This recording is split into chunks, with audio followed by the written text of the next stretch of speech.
আসসালামু আলাইকুম প্রিয় শিক্ষার্থীরা। তো আজকে আরো একটি গুরুত্বপূর্ণ বিষয় নিয়ে তোমাদের সাথে কথা বলবো, সেটা হচ্ছে খুলনা ইউনিভার্সিটির যে ভর্তি কার্যক্রম প্রক্রিয়া রয়েছে এই বিষয়টি নিয়ে তোমাদের সাথে আজকে পূর্ণাঙ্গভাবে আলোচনা করব। তো এই ভার্সিটি কিন্তু আমরা জানি যে গুচ্ছতে ছিল, কিন্তু গুচ্ছ থেকে বেরিয়ে যাওয়ার একমাত্র কারণ হচ্ছে তারা এই খুলনা ইউনিভার্সিটি কর্তৃপক্ষ তোমার 4 বছরে কিন্তু অনার্স শেষ করে দেয়। আমরা যদি দেখতে পাই 4টা যে ইউনিট রয়েছে এ বি সি ডি, তোমাদের কিন্তু 4টা ইউনিটের একসাথে ক্লাস শেষ হবে এবং তোমাদের 4 বছরের মধ্যে অনার্স শেষ হয়ে যাবে। তাই এই ভিডিওটি ফার্স্ট টু লাস্ট দেখবে এবং কাদের কাদের চান্স পাওয়ার পসিবিলিটি রয়েছে সেই বিষয়গুলো আমরা আলোচনা করবো, যে ওয়েটিং দিয়ে কত পর্যন্ত টানতে পারে। এ টু জেড বিষয় আমরা আলোচনা করবো। ফার্স্টে আমরা দেখি যে মেরিট লিস্ট, প্রথম মেরিট লিস্টটা তোমার 8 মে 2025 এটা কিন্তু চূড়ান্ত ফলাফল দ্বারা প্রকাশ করবে। এই ভার্সিটি অন্যান্য ভার্সিটির মতো যে 3টা 4টা মেরিট লিস্ট দিবে এরকমটা করে না, তাদের কিন্তু একটা মেরিট লিস্টই দেয়। যার কারণে প্রথম মেরিট লিস্ট 8 মে 2025 এই তারিখে তারা দিয়ে দেবে এবং এটাই চূড়ান্ত ফলাফল। এবং তোমার এই ভর্তির সময় হচ্ছে সকাল 10টা থেকে বিকাল 5টা পর্যন্ত। সেটা কত তারিখে এবং কোন তারিখে আমরা দেখে নিব। এবং তোমার রেজাল্টটা দেখবে কি হবে, রেজাল্টটা দেখো এই যে admission.ku.ac.bd তোমাদের যে এই ওয়েবসাইটে রয়েছে, খুলনা যে অফিসিয়াল ওয়েবসাইট, সেখানে ঢুকে কিন্তু তোমার রেজাল্টটা দেখতে পারবে। এখন যে আমরা দেখি যে মোট আসনগুলো কিরকম, দেখো এখানে তোমাদের মোট আসন পেয়ে যাবে 1109টি। তোমাদের যে 4টি ইউনিট মিলে এখানে আসন হচ্ছে 1109টি এবং 4টি ইউনিট রয়েছে তোমাদের এখানে। 4টি ইউনিটে মোট 29টি ডিসিপ্লিন। খুলনা ইউনিভার্সিটি আসলে ডিসিপ্লিন বলা হয় যেগুলোকে আমরা আসলে ডিপার্টমেন্ট বলি, ঠিক আছে? অর্থাৎ তোমরা 29টি সাবজেক্ট নিয়ে এখানে তোমার পড়াশোনার সুযোগ পেয়ে যাবা, কিন্তু শুধুমাত্র 4টি ইউনিটে।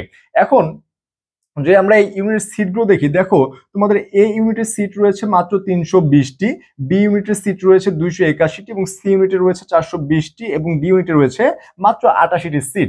এখন তোমাদের এগুলো তো যারা এর মধ্যে তোমাদের পজিশন রয়েছে, তোমাদের এই ইউনিট যারা 320 পর্যন্ত রয়েছে, তো শিওর চান্স পেয়ে গেছো।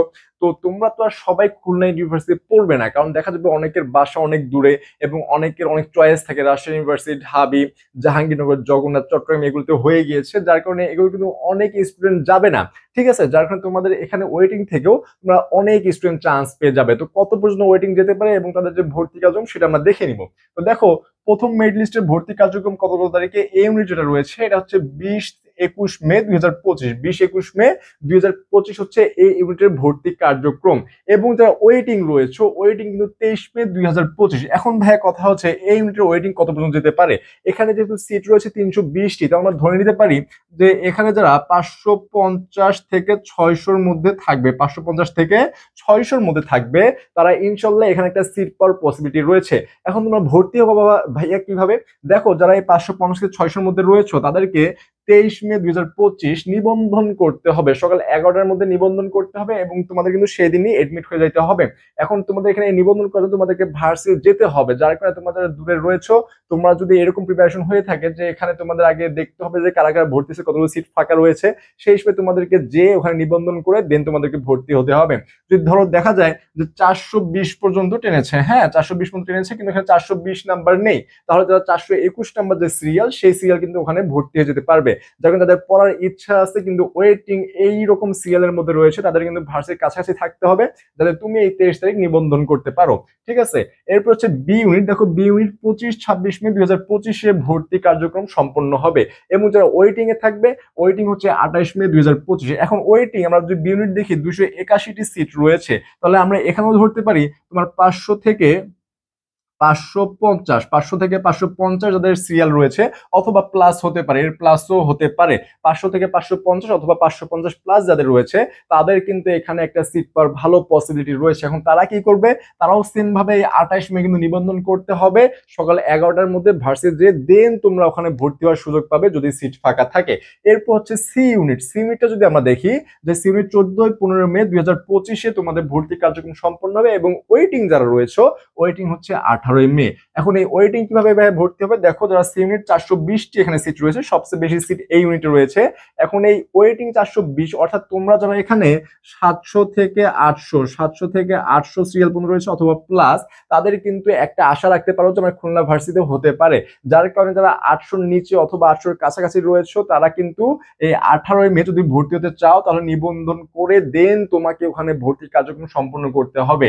এবং ডি ইউনিট যারা রয়েছে, ডি ইউনিট 11-12 মে 2025 তোমার ভর্তি কার্যক্রম সম্পন্ন হবে এবং যারা ওয়েটিং এ রয়েছে তাদের জন্য হচ্ছে 14 মে 2025। এখন ওয়েটিং কত মত যেতে পারে, দেখো ওয়েটিং এখানে মাত্র 88 সিট, এখানে সাধারণত বেশি যায় না, এখানে হয়তো বা 100 পর্যন্ত যেতে পারে অথবা এর প্লাস মাইনাস হতে পারে। তো এই ডিউনিটটা কিরকম হতে পারে, ধরো তুমি 89 নাম্বারকে ডেকেছে কিন্তু 89 নাম্বার নেই, যার কারণে 90 নাম্বার যদি ওখানে উপস্থিত থাকে, 90 যার সিরিয়াল সে কিন্তু ওখানে অনায়াসে এডমিট হয়ে যেতে পারবে। যার কারণে তোমাকে ভাই অবশ্যই যাদের সিরিয়াল কাছাকাছি রয়েছে তারা ভার্সিটির কাছাকাছি থাকবে, যাতে তোমরা এই ডেটগুলোতে ওখানে নিবন্ধন করে দেন তোমরা ভর্তি হতে পারো। এটা একটা ভাইবা টাইপও তুমি বলতে পারো যে তোমাকে প্রেজেন্ট থাকতে হবে।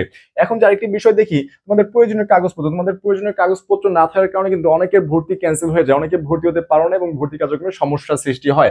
দেখো তোমাকে এডমিট কার্ডটা অবশ্যই রাখতে হবে। আমি ভাই আগেও বলেছি যে এডমিট কার্ড তোমার শুধু পরীক্ষা দিলে কাজ শেষ নয়, এটা একদম তোমার ভর্তি কাজ পর্যন্ত তোমার সাথে রাখতে হবে। যখন এডমিট কার্ড এবং এসএসসি ও এইচএসসি এর মূল মার্কশিট ও সার্টিফিকেট, এই সার্টিফিকেট তোমরা অনেকেই কিন্তু পাবা না, অনেকেই পেয়েও যায়, অনেকে আবার পেয়ে থাকে না।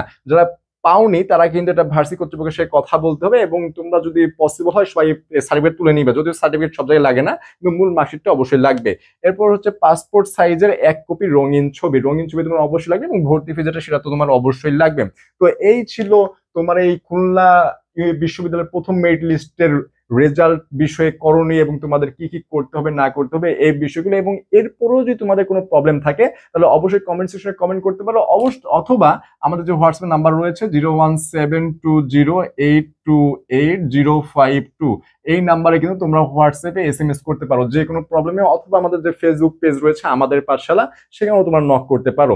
তো আজ এই পর্যন্তই, এবং যারা চ্যানেলটি এখনো সাবস্ক্রাইব করেনি, যদি তোমাদের উপকারে এসে থাকে তাহলে অবশ্যই সাবস্ক্রাইব করে দিয়ে বেল আইকনটি প্রেস করে দিয়ে রাখবে। ধন্যবাদ সবাইকে।